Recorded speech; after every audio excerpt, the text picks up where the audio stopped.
ஆழ்வார்களுடைய செயலை விஞ்சி நின்றவள் ஆண்டாள். மொத்தம் ஆழ்வார்கள் 10 பேர்னு சொல்லுவார்கள், பன்னிருவர்னு சொல்லுவார்கள்.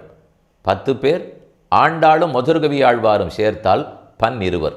இந்த 12 பேர்களுக்குள் 11 பேர் ஆண்கள், ஒரே ஒரு ஆழ்வார் மட்டும்தான் பெண். ஏனைய 11 பேரும் வயதானவர்கள். பிறந்து அப்படியே மெதுவாக வயதாகி 30 வயசு 60 வயசு நூற்றுக்கணக்கான வயசு. திருமழிசையாழ்வாருக்கு 4700 ஆண்டுகள் வயது. அத்தனை வருஷம் வாழ்ந்தார். இப்படியெல்லாம் வாழ்ந்தவர்கள் ஒரு பக்கம், 5-6 வயசு பெண் குழந்தை ஆண்டாள் மற்றொரு பக்கம்.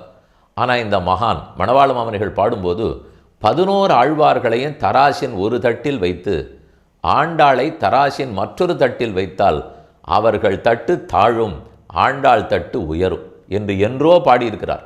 ஆழ்வார்கள் தம் செயலை விஞ்சி நிற்கும் தன்மையளாய் பிஞ்சாய் பழுத்தாளை ஆண்டாளை. சிறு குழந்தையாக இருக்கும்போதே, ஆண்களிலே குழந்தையாக இருந்தாலும் பரமபக்தனாக இருந்தவன் பிரஹ்லாதன், துருவன், இவர்களை பற்றி கேள்விப்பட்டிருப்பீர்கள். பெண்களில் அதை காட்டிலும் வசத்தியாக ஆண்டாள் கண்ணனுக்கென்றே வாழ்ந்தாள். அவனை அடைவதற்கே 2 திவ்ய பிரபந்தங்களை பாடினாள்.